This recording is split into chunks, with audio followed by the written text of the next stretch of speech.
Hello, I'm Annette Munich. I'm Father John's co-host. He's unable to be here with us today. As many of you know, his wife is very seriously ill. We have a GoFundMe raising some money for them. GoFundMe Sharon Whittington. And I'll be putting the link in the chat room and also in the comments under the show for people that watch it later. We really appreciate all of your generosity and all of your kindness and prayers. So thank you for that. And he is so very sorry that he can't be here. Father Shawn Whittington, you may know him from Eli Roth Presents, A Legion of Exorcists, which aired on Travel Channel and can also be seen on Max and Discovery Plus. Um, he is a priest with the United States Old Catholic Church. Um, Father Shawn is an author. He has 2 books, Guide Ghosts in the Paranormal Ministry, Volumes 1 and 2. And that is another way to help support him is if you're interested in his books, buy his books. They're available on Amazon, paperback, Kindle. You can also get them through his website and get a signed copy. And Father Shawn's books are really the, I would say, scariest books I ever did. I'm his publisher. Uh, his books are true accounts of cases that he had.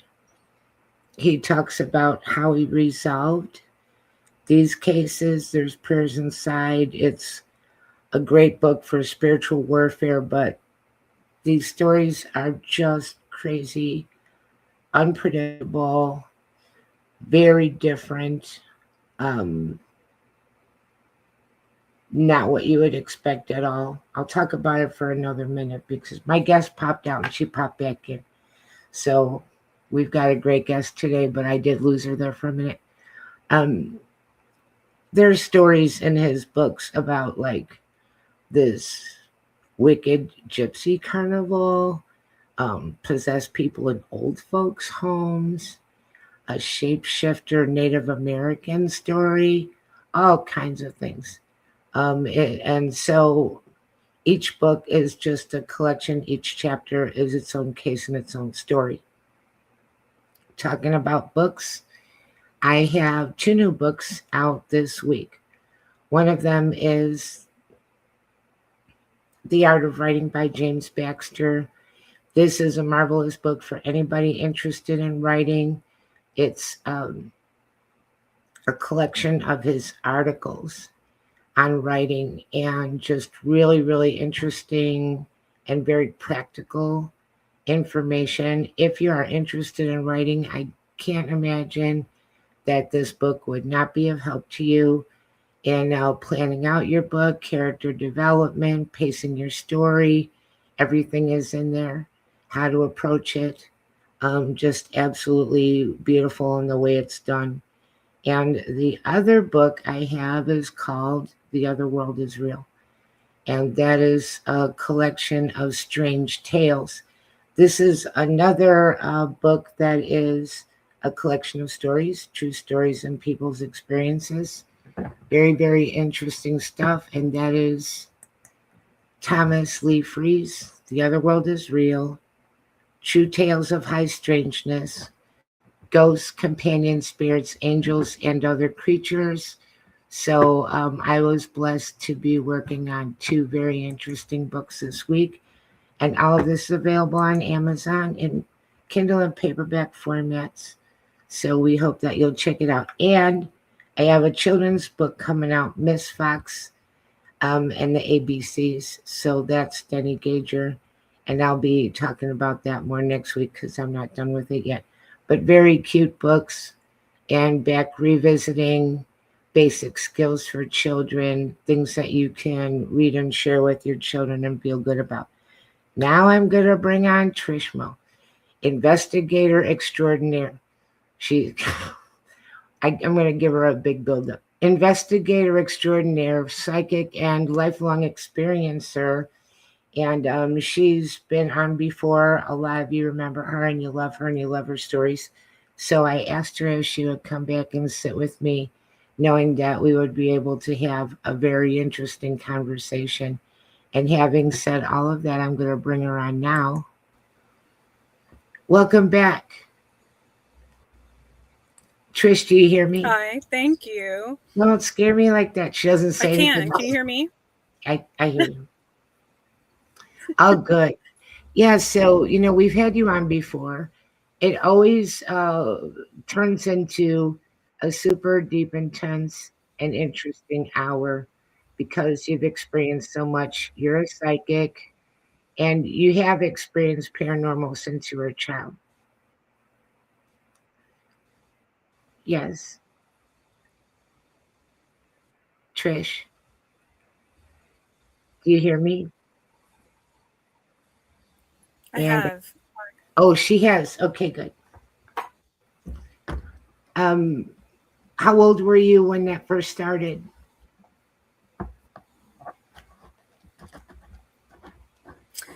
Uh, Gosh, as long as I can remember. As long as you can remember. Um, I have memories from from the time I was a baby.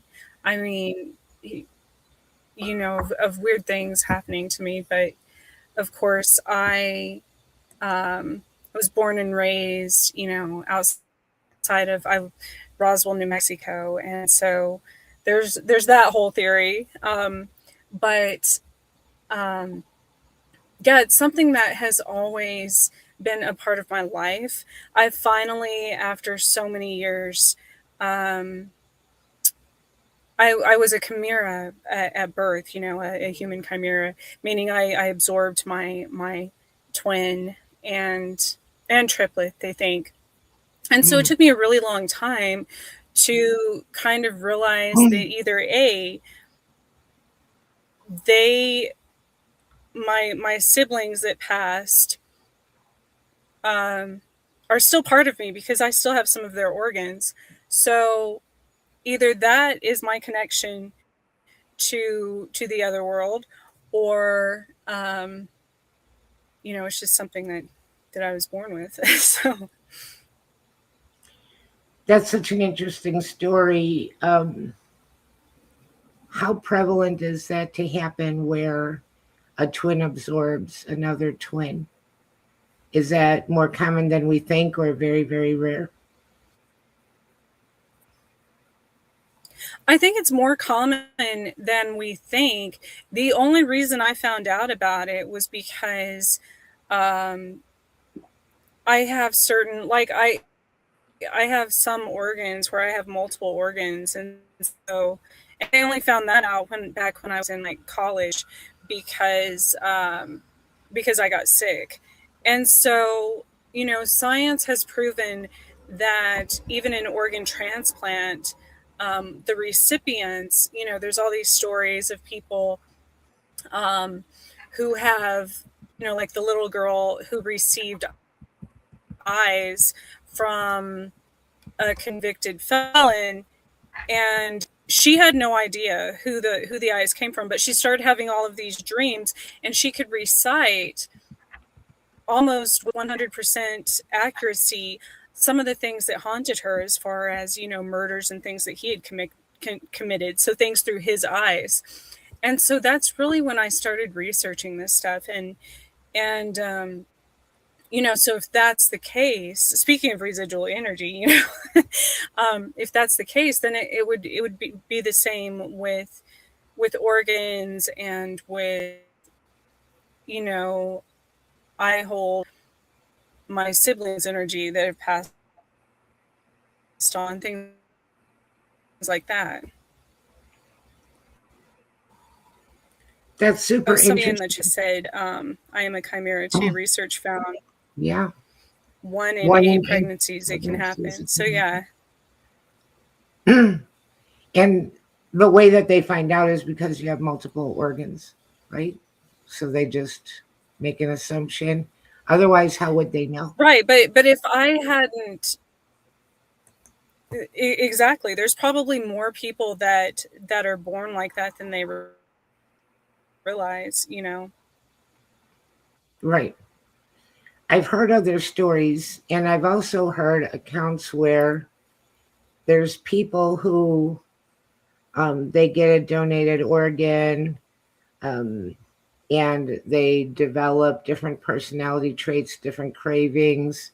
It changes their life. So it's like you got a Yeah. part of the essence of another person.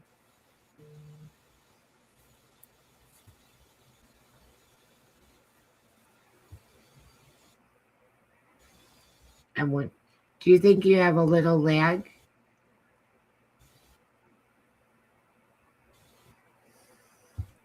I think I'll just ask her a question and get her talking and not stop so much because I think she has a little lag. But what we were talking about before the show this time, and excuse me, last time that she was on, she had a really cool I investigation think we about, lost. hello, welcome back. I was telling everybody that last time we were on the show, we had a great talk about investigation that you had at a Civil War battlefield. And another time we were talking about your visit to Prague, and that was very cool. But we were saying today that we might talk a little bit about Yes. residual energies to start up. And here's Heidi. Hi, Heidi. Will Heidi.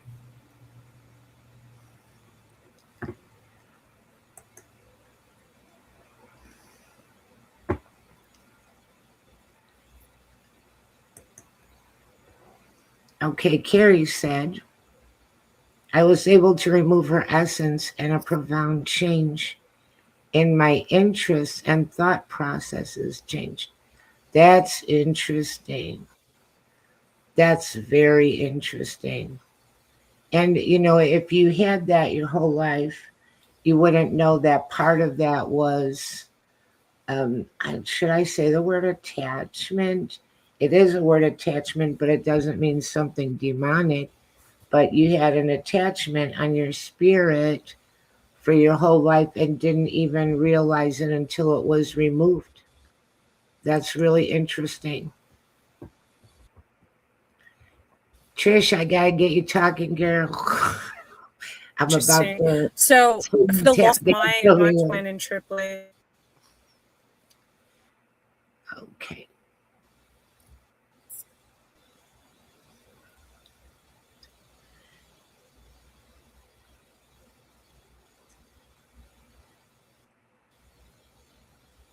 For the longest time, with my twin and triplet, I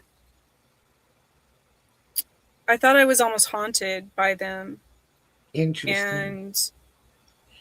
and I had this almost this guilt, you know, that I was able to live and they weren't, and finally they said no, you know, that's not what happened. You know, they said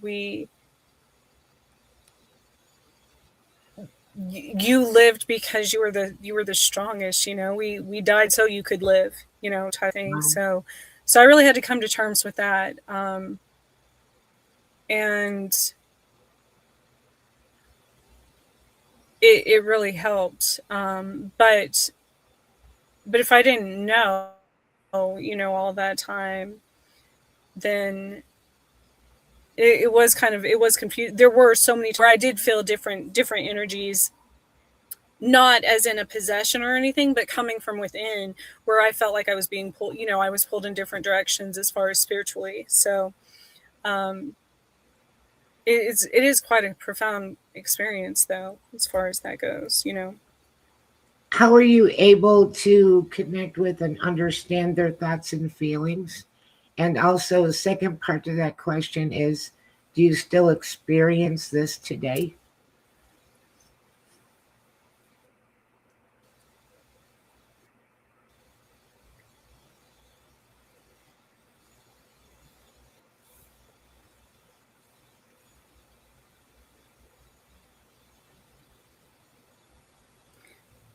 Well, I think I connect with them in the same way that I connect with any person who is not no longer living. You know, um, it's very similar. It's just I have a closer connection with them because they're part of me. So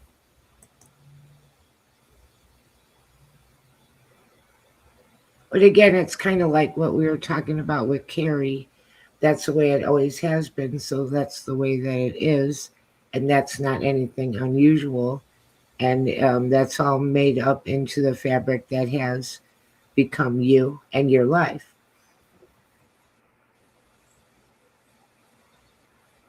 hmm and I often wonder if that's why, I've had so many near death experiences, and and a theory on it was that um, there's not as many humans. The population is decreasing in comparison to the number of souls out there throughout all time. So it's like if real estate on Earth, know has decreased as far as bodies to live in, and experience this lifetime.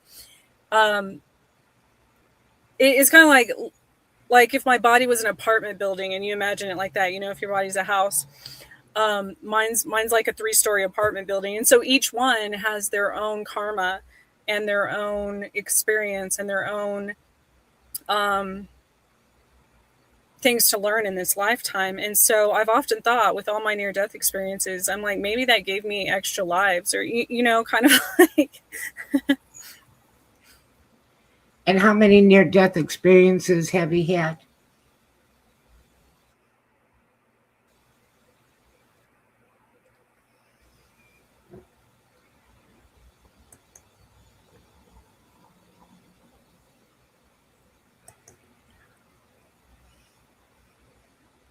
I want to thank everybody for being patient. We're having a little She said lag it would be here. maddening to make a simple choice to pick up her. Yeah.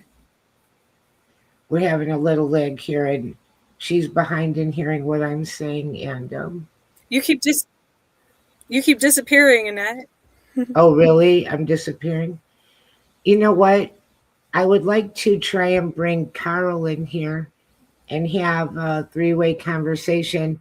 And then if you drop off or lag, he and I can keep on the topic that we want to discuss with you, if that would be all right.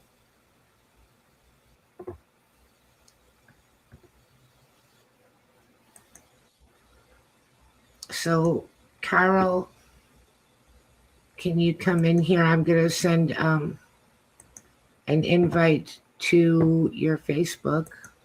And if you can pop in, I'd appreciate it. And that would kind of round out some of the gaps in the conversation because um, she's having a lag, although we'll still talk on the same topics.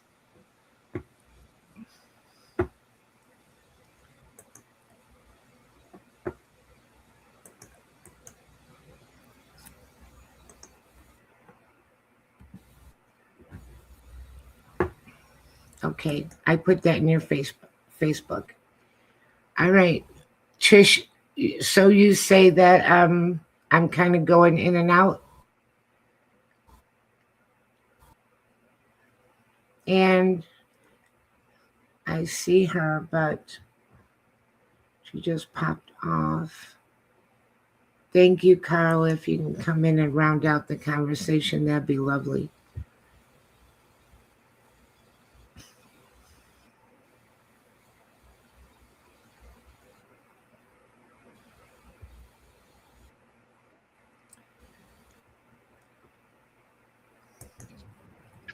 And Carl's in his car too. Hi, Carl.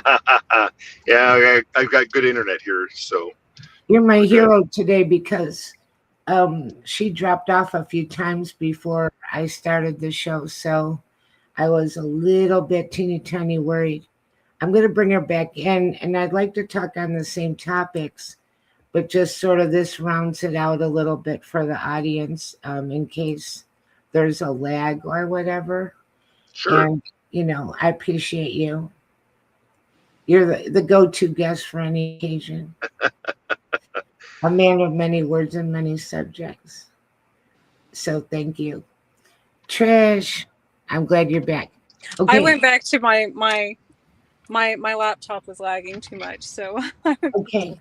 Well, this should be good. And then I want to stay on the same topics that we were going to talk about, but we have Carl to kind of round it out. And if you have a lag or you pop off again, we could just kind of keep the conversation going. And he's also in his car, so we're doing pretty good. But we're going to have a good conversation and finish it up. So we were going to talk about residual energies too, but go ahead and pick up wherever you want to. which one? Either way.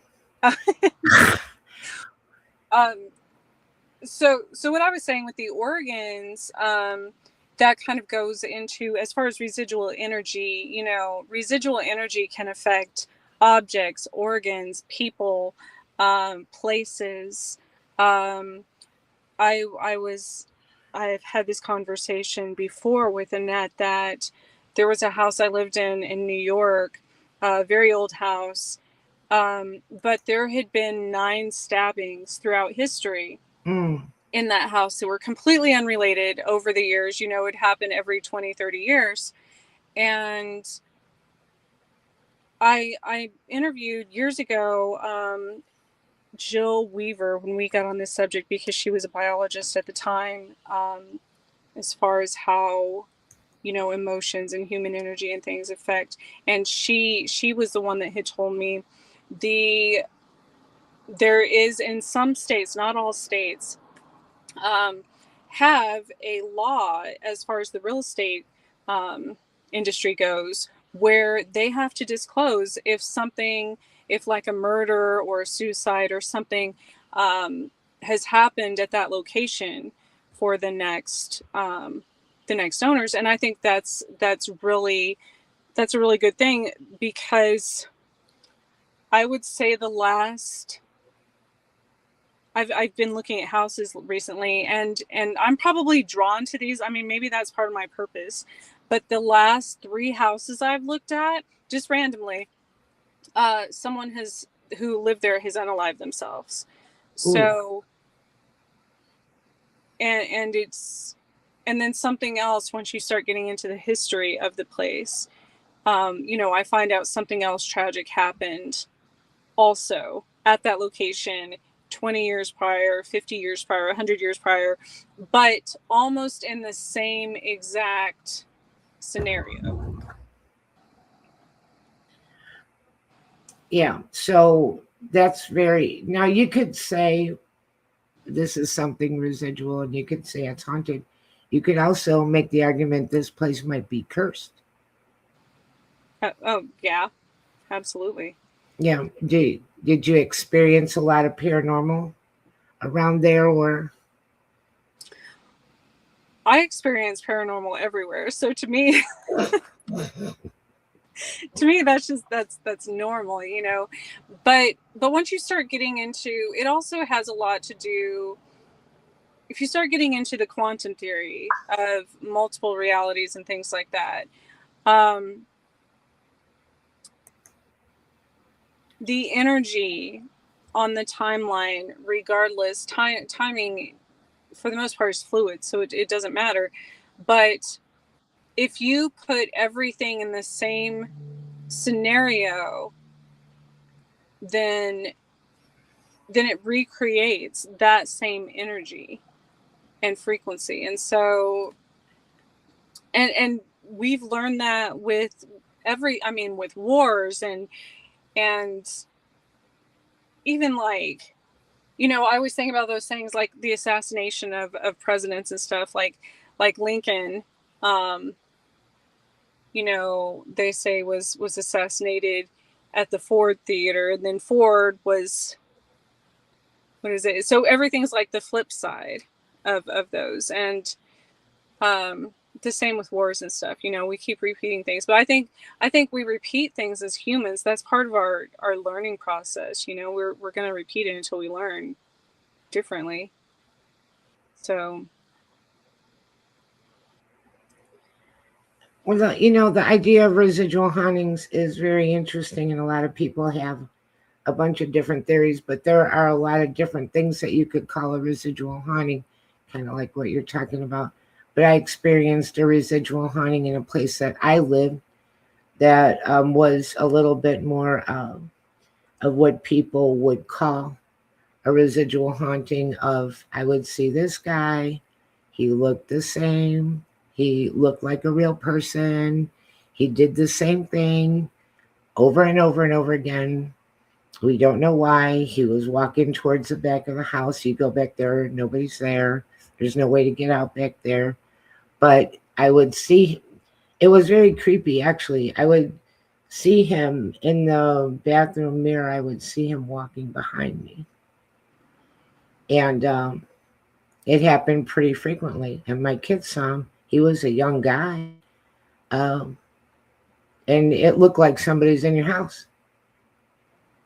And he would just be walking down the hallway wearing the same outfit, walking by. And before I understood that he was a residual, I'd get really nervous that I was going to be standing in the bathroom looking in the mirror, and he would stop and turn and be standing behind me and blocking my way out of the bathroom. Yeah.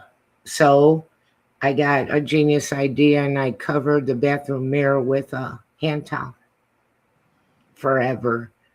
And I was done with looking in the mirror and seeing the guy walk by. I never saw him with my just regular eyes. I only saw him in the mirror. Huh. That's interesting. So that's your story of a ghost that may or may not look like a regular person that does a repeat thing. Well, another thing, the house I live in now, the person had unalived themselves prior, and they've renovated the house and remodeled. I didn't know this, and they renovated and everything. And so our kitchen is where the bedroom used to be, which apparently is where it happened. Well, before I ever knew that, for the longest time, there was these red spots on my ceiling in the kitchen. And I thought it was like spaghetti sauce or something. I have kids. Like, I thought they flung spaghetti sauce or something up there, and because they're kind of lower ceilings in the kitchen. I have painted over that so many times, and it keeps coming back. Well, then it was after that I learned, and there's always been this guy that walks through the house, this older man. And it was after that I learned that that's where he killed himself. And so another thing, when I used to take care of my dad, my dad had dementia. And at some points, I think, obviously, we already know that, spirits a lot of times will inhabit or try to possess more vulnerable populations. Somebody who's, if somebody's under the influence, or like with dementia, things like that, elderly people. So it was like he would take on that personality sometimes. My dad would. And just say the weirdest things I knew weren't coming from him, that I knew were coming from this spirit. And it's something that I don't sense, a negative energy in the house now, but we've lived there for a while. So maybe that has transmuted it, but other places, if you don't do that, then it continues to happen. Let's see if Carl wants to weigh in. Carl, I don't want to pull you in. Oh, no, you're fine. You're part of the Traveling Wilbury show. Sorry, I should be home in about 5 minutes, but yeah, but yeah, no, and everything you said was right. I mean,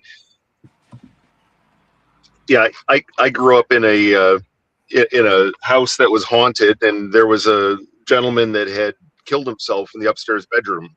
Mm-hmm. And growing up, I'd see him or hear him or feel him, driving through, walking down the staircase, etc. The dog would definitely see him. But and then I'd have vivid dreams that he was in, and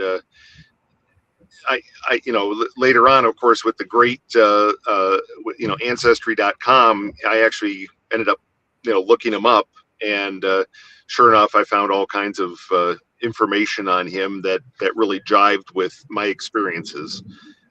So yeah, whether or not they're residual or not, I know he wasn't, mainly just because of my vivid dream interactions. But it was always interesting, and I completely agree with everything you said.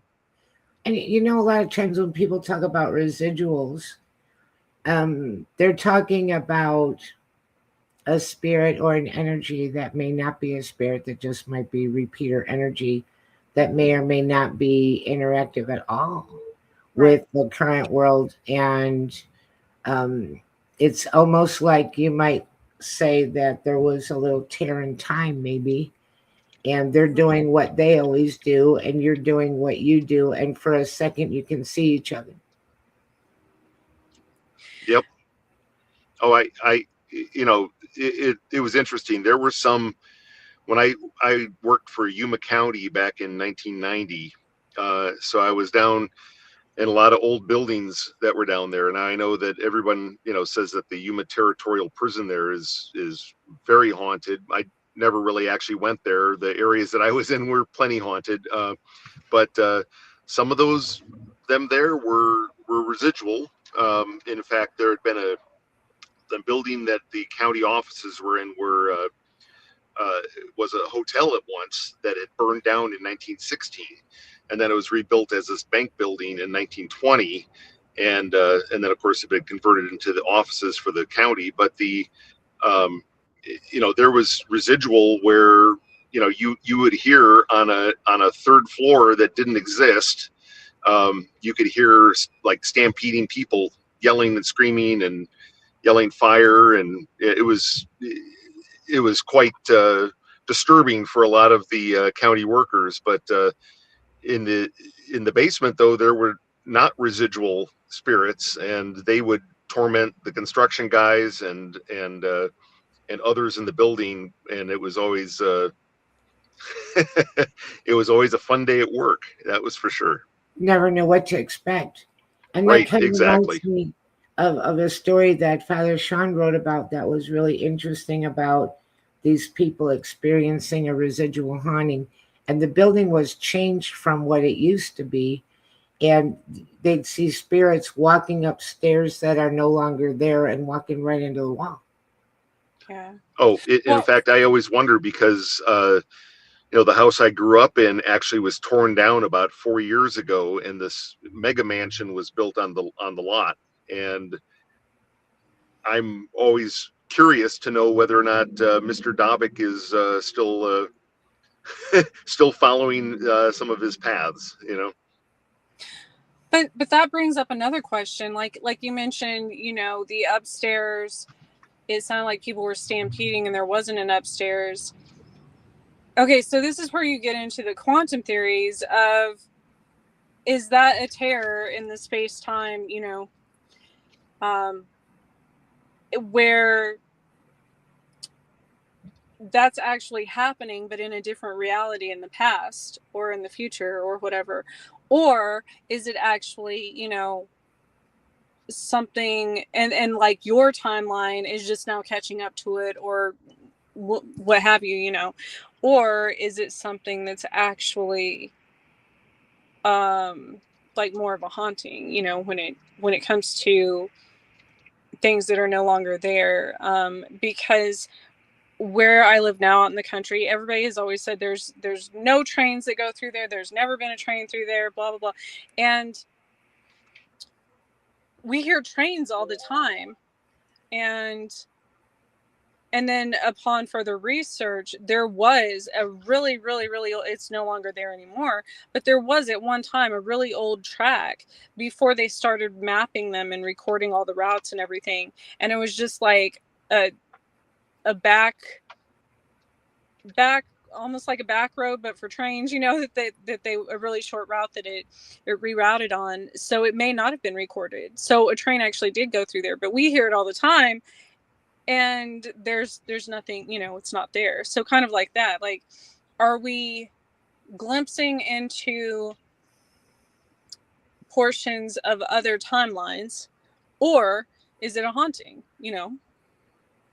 And how would we determine that, except for the only way that I think one way or the other is if the spirit seems interactive and aware of us or not, or just like two timelines crossing over for a minute. Although I will say I've heard a few stories of people who had stuff going on in their house, and they thought that what they were dealing with was just residual. And some people say it's energy and not even a human spirit. But then when they interrupted the thing that they keep doing on purpose or by accident, then they notice that the residual spirit does notice them, stops what they're doing, looks at them and whatnot. But other than that, they're almost just like a record that keeps going around in a circle. Well, it's no different than humans. I mean, most people have no idea that there's elemental spirits and human spirits and everything around us at all times, everywhere we go. Right.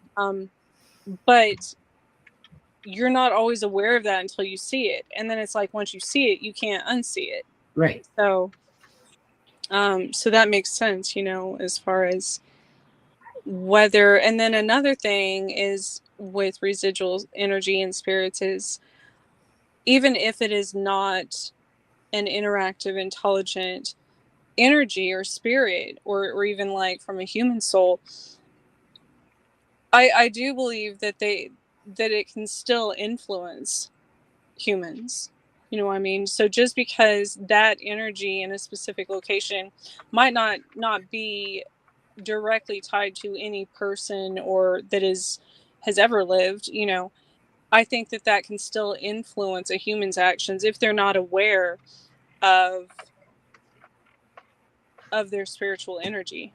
Well, it definitely made me feel influenced to cover the mirror with a hand towel and maybe want to move. Right. I'm tired of the creepy guy in the mirror. Something about that was just so creepy, seeing somebody walk by, in the bathroom, looking in the mirror and just seeing that over my shoulder. It was just When they say mirrors are portals, so right. that makes a lot of mirrors and cameras and anything like that makes a lot of sense. And then now that we have more technology, people say, oh, now all of a sudden there's ghosts and aliens everywhere. Well, no, it's not that they just now started being present. It's that we just weren't aware, because now you can go out, you don't have to have ghost hunting equipment or whatever. You can use your cell phone. It's very sensitive. Shoot, you could use your car. People are picking up spirits on their car, like their dash cams and stuff, because technology is much more sensitive to like your phone and to different frequencies than humans are. So it's not that it's a new thing. They've always been there. It's just that we're just now becoming more aware. Right. Did you want to jump in, Carl? He looks like he took his glasses off and he's getting serious. And now he's gone. He must have gotten home and now he's... Carrie said, our doorbell used to ring and our doorbell is broken. The nerve when this happened in the night. That's funny. Maybe it was, but when it would ring, I wonder if there was something that was like, was there someone outside? Was it trying to warn you of something? Just as I think that people and animals and everything obviously have energy and spirits, I think that houses and cars and things can become aware too. Yeah, very much so. And sometimes, like when people tell me of something that's going on, um, I ask them, "What Can were you you hear me? doing?" I do hear you. Welcome back. Um, do you hear me? Hang on a second.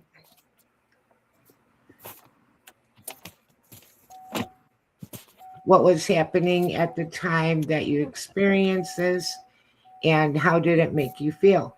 And something really interesting about paranormal experiences is that if somebody were to ask, what was the scariest thing that ever happened to you? There's a lot of things that you could say sometimes that sound like it would be a lot scarier, but in the moment, the way the energy felt around you and the way it impacted you, if being a psychic, you feel an intention. Something could be very shocking, but you don't feel that it's malevolent or ill intended, and something else can seem like it's a somewhat small thing, but the way it felt and came at you felt aggressive or something of a darker nature. And so, I think it's really important when you do experience something to think about, what was I just doing? What was I just saying? Sometimes, were you talking about somebody that had passed away just a little bit ago, and now this happened, almost like a validation? Oh, Carol's outside now. Field trip. Where are we going? And he may or may not be here for. You know what? We're just going to make the best of this that we can. That's all right. So as long as we keep talking and it's interesting conversation, that's all that really matters. Sometimes I remember, speaking of spirits, when a lot of times, depending on who I was talking to, who I was interviewing, there would be so much. I could have perfect signal, and then all of a sudden, depending on the energy of the other people, or if, who knows, like maybe certain spirits didn't want us to say what we were saying, or did want us to say what we were speaking about, things like that would always interrupt the broadcast sometimes. So Yes, I've experienced a lot of that, and back in the past with other radio shows, and I talk about this a lot. I experience it with books. I think there's books that they don't like going out there, so they mess with me and try to slow it down. And absolutely. then once the book goes out, it stops. Um, Especially books that have solutions, prayers, and strategies and whatnot. They don't like those kind of books to go out in the world. So they will interfere, and they're so very good at using electrical, Yeah. anything technology. They're so good at that, just great at that. So Carl's back. I'm back. Are we going to go look for a Sasquatch now? Let's go look for a Sasquatch. Yeah, unfortunately not. No, this is my front yard. So All we need is a pocket full of blueberries and we can go. that's A right. pocket full of blueberries. Golden Cougar Wolf says, at my grandma's house, we used to see a little girl on the porch.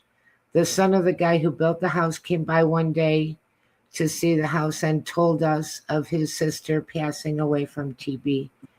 Aw, that's so sad. Very sad story.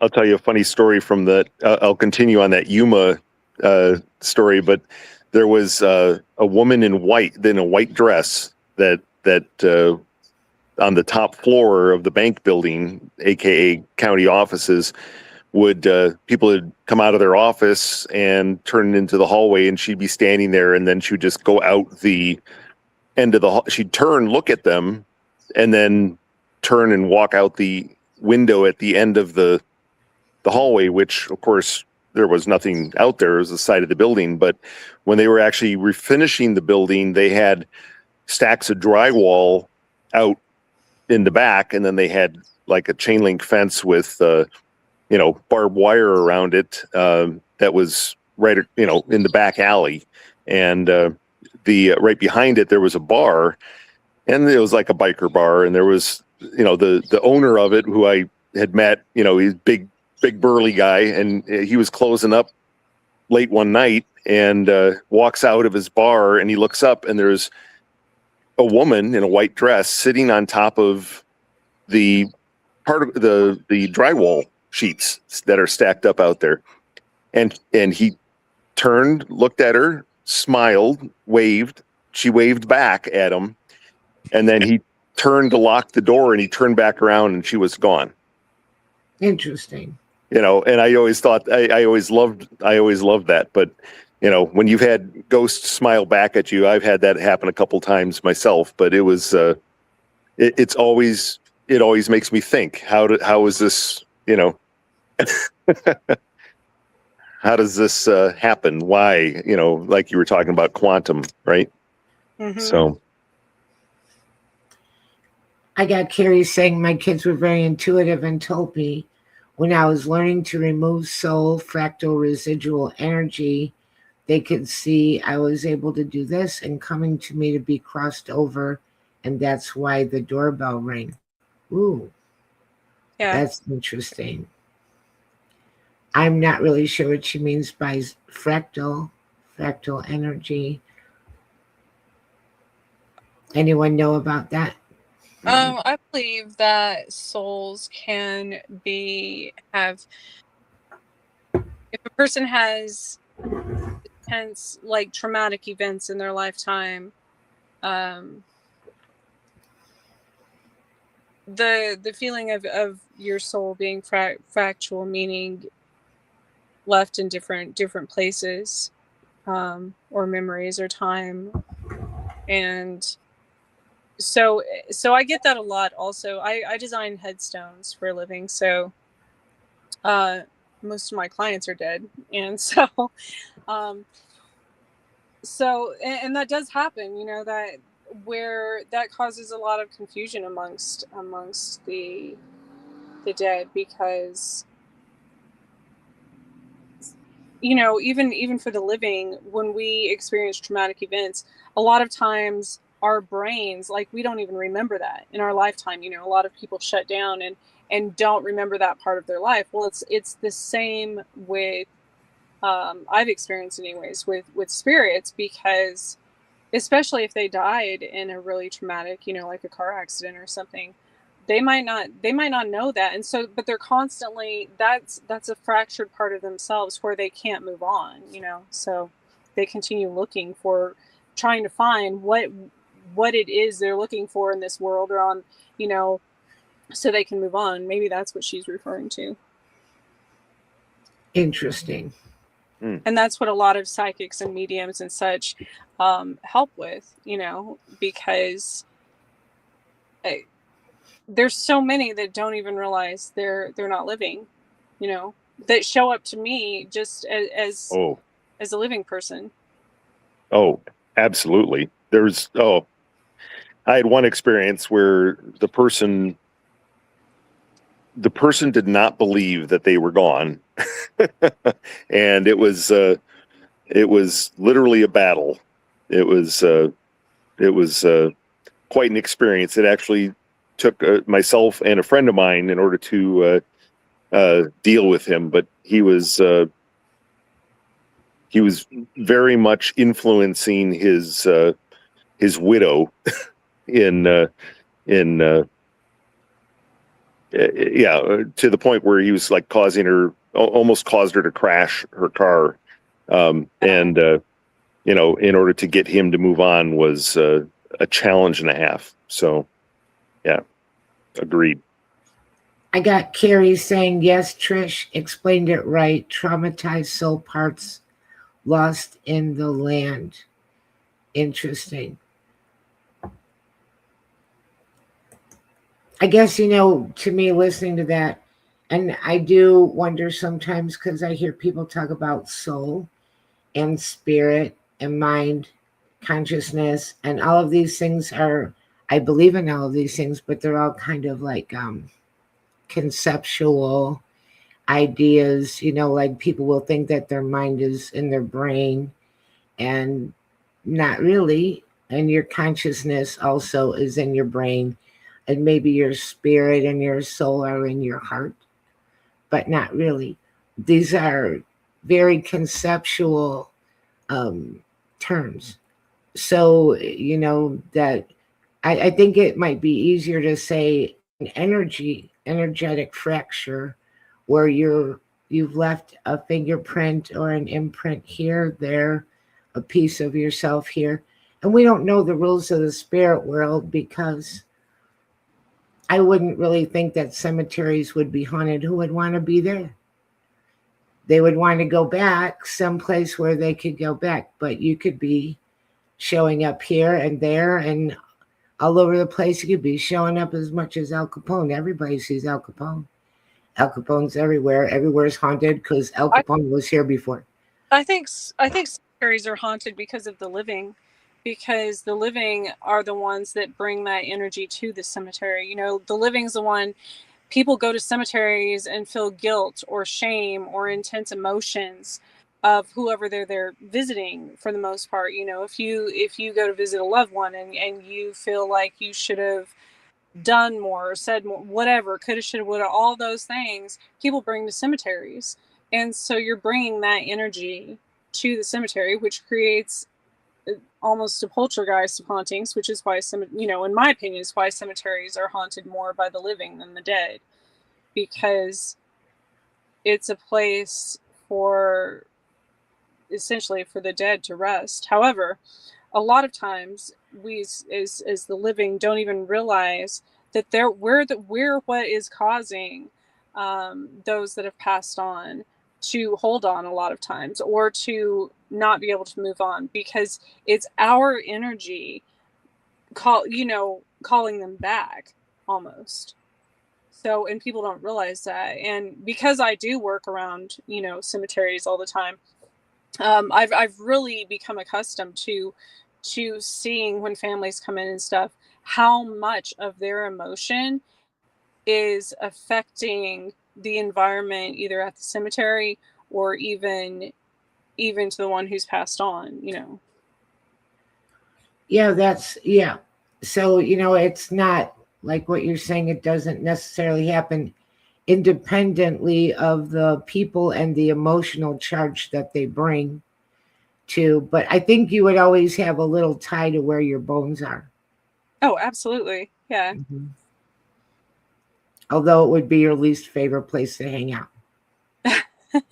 I think that's to the dead. I think that's their anchor point,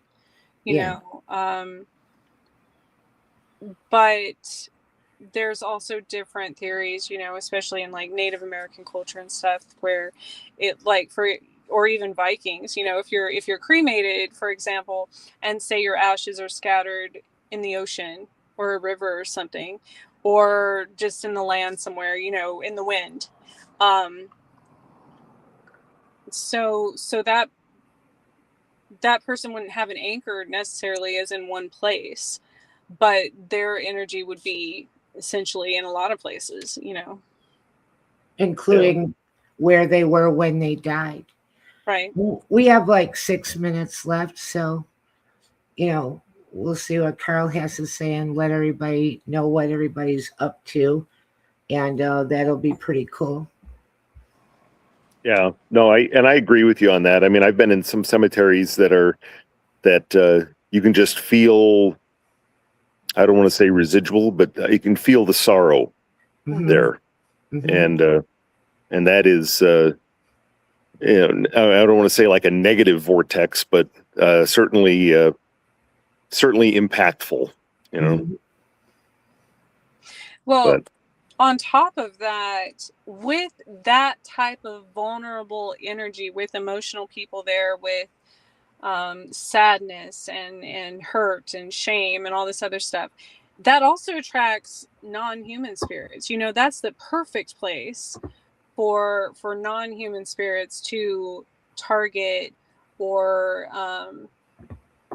to hang out, essentially, because people with lower vibrations are more susceptible to becoming possessed and things like that. So that's why I tell it, like, you know, especially for like ghost hunters and stuff, like if their vibration is low and they keep getting sick or they keep getting, you shouldn't go to places like that. Yeah. You know? Oh, there was one place that I couldn't even walk down that alley, but it was at the back of where the Iroquois Theater was, and it burned on December 30th, 1903 in Chicago. And in that back alley, there were so many people that died trying to, you know, take a gangplank catwalk out of that area and fell to their deaths or burned, or, you know, and I just want to say the feeling there was so deep. And I had talked to another investigator, and he had been by there, and he said, and I said, oh, I was walking past, and he goes, you saw them, didn't you? Or you felt them? And I said, yeah. I was like, they're, and that's, and there's so many haunted theaters. Oh, that's yeah. something a little bit unexpected, because you expect, oh, a Civil War battlefield, an old prison, an old tuberculosis hospital, mental hospital, sure, yes. But the theaters, so many haunted theaters, and I've been in them. I had a really weird experience in a haunted theater. I was sitting in the front and taking notes because I was at a conference, and it was dark, and I felt somebody pull my shirt like this behind me, and there was nobody sitting behind me. I turned around to look who did that, and there was nobody behind me for like 3 rows. But I could feel them grab the material on my shirt and pull to let me know that they were there. So that was a really cool story. That was in Decatur, Illinois, at the old Lincoln Theater. Oh, okay. If you ever been to that one. With that, like, theaters are another place where that evokes a lot of emotion in people. Oh yeah, Not that's only true. that, a lot of times in theaters, especially old theater, they used to reenact traumatic, you know, even like Shakespeare's not a happy show, like play. That's not, you know, so things like that. And when you replay it over and over and over, you know, that's again creating that energy, you know, re-emphasizing that event or what have you. So you know, I don't think you would see it as much in the newer ones, but even so, even music like symphonies and things like that contain certain frequencies and evoke a lot of emotion. So right. But yeah, the Rainbow Room at the Hotel Baker in St. Charles, Illinois. Oh my gosh. Oof. I have never been in there, but I'll have to keep that in mind. I want to thank both of you. I had a really good time.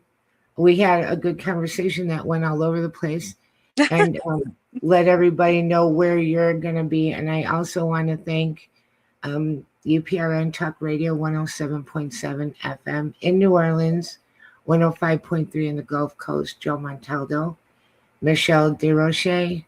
And after our show, everybody stay tuned for Carrie Lynn Shellhorn and Spirit Switchboard. So where can they find you? Mostly Facebook, or if someone wanted to get a hold of you, also you could send a message to me and I would make sure it gets to them. That'll work. I know the end of July I'm going to be helping out on the BFRO expedition in Arizona here. So if you have any interest in looking for Bigfoot, I encourage you to go out and sign up for that. But Trish, go ahead.